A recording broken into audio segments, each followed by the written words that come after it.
you do have kids with sensitive hearing, it is a very quick noise, but it is very loud. So just be aware of that. And as if all live demonstrations, some things do go wrong. So if it does not blow up, we're going to blame Captain Drummond. So.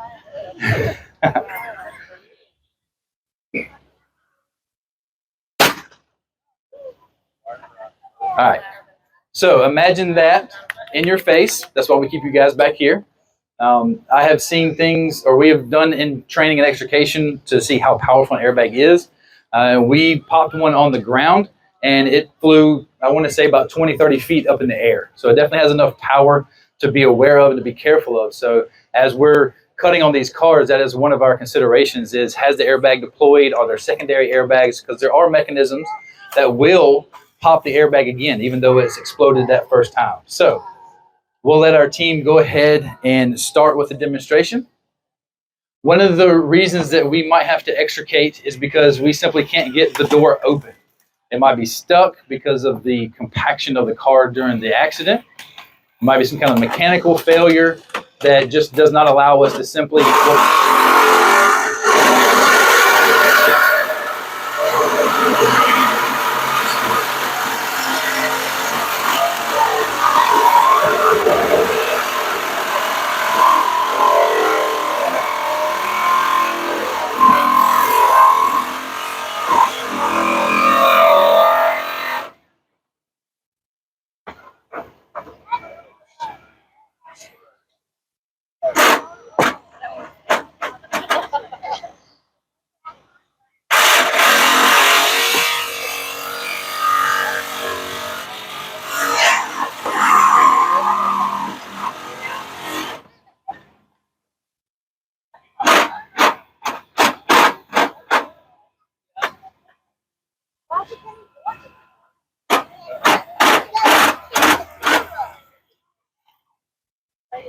So just like I'm sitting here kind of explaining what's going on and what you're seeing in a real accident, when you would be involved in this, we do our very, very best to put someone inside the car with you to explain to you what's going on, to check with you, to make sure you don't have any major issues that we need to be addressing. In a real scenario, this could be the speed that we go. We try not to get in a hurry. We try not to rush. We try to evaluate the best possible scenario. You can ask any guy on this team, any guy in the fire department, most of the time plan A will fail.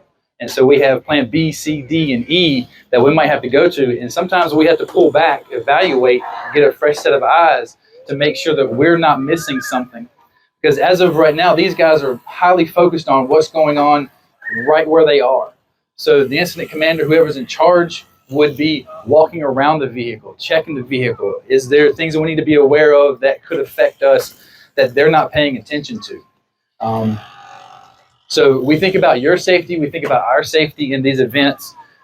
So putting someone inside the car with you to explain to you what's going on, to let you know what to expect. Those loud noises can scare people, can freak people out. We know that. So we try to assure them that what we're doing is for their health and for their safety. Sometimes what we'll do with patients is we'll actually get a tarp or we'll get a blanket or a cover from EMS and we'll drape that over you. So that way, if we do have to break glass, we don't let that fall on top of you. If we have to cut your seatbelt for you, we can kind of keep you and educate you as we're going along. This is not about speed. This is not about trying to just get it done. This is about trying to get it done in a safe way. That way we don't hurt you even more, because that's our goal. Our goal is life safety. So what these guys are actually doing is just a complete side blowout. So you can see there in just a few minutes with them taking their time, making sure they do things correctly, they've got a lot of great access to the patient. Now from here, depending on where the patient was positioned, that might be good enough. It might not be. But what we try to do is make sure that we can remove the patient without having to twist them, contort them, without injuring them any further than what they might already be injured.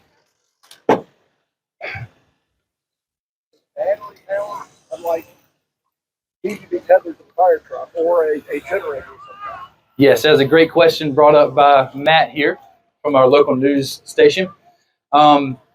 There are different types of tools that we use, and that's a great question. We used to have, for the longest time, hydraulic tools, which meant that we had to have a pump and we had to have hoses that went to the tools. They're great. They hardly ever fail, but you are tethered to a hose. The hose can get in the way. You have to make sure that the pump is engaged. There's different things that go on with different types of tools, but the great thing about these battery power tools is that, as you can see, they're able to freely move around without really having to take into consideration cutting a hose.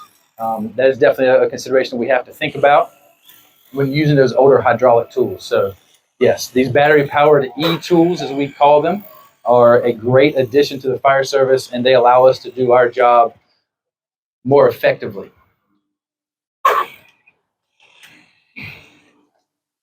So now that the guys have access to the driver area of the vehicle, what they're actually working on is a dash lift. When somebody wrecks, typically they're either going to go under the steering wheel and get trapped maybe behind the pedals, or they're going to go up and over if they're not wearing their seatbelt. A lot of times you may not be able to see it, but their foot might be entangled in the brake pedal, and you definitely don't want to just yank them out of there. So we're trying to make as much space as possible. The cut that you saw firefighter Kester make earlier on the front quarter panel is what we would call a relief cut, or it makes it easier for us to do this specific maneuver that they're setting up for right now. What you'll see in just a minute or two is the steering wheel and everything basically go from an angle down, and we can push it as far as extreme as we need to go. Now, we do that for the showmanship of what we're doing, but in reality, as soon as I have enough space to get you out without hurting you, I'm not trying to go any further. When we're on scene, it's not for show, it's for purpose, it's for function.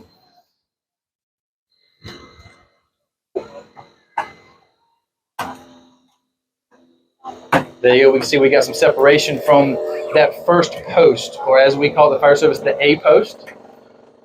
And that steering wheel is now pretty much up to the height of that rear view mirror. So, for the intents and purposes of the demonstration, we have made access to the patient. We've freed their feet from around the pedals and anything else that might be pressing on them and keeping them inside of that vehicle.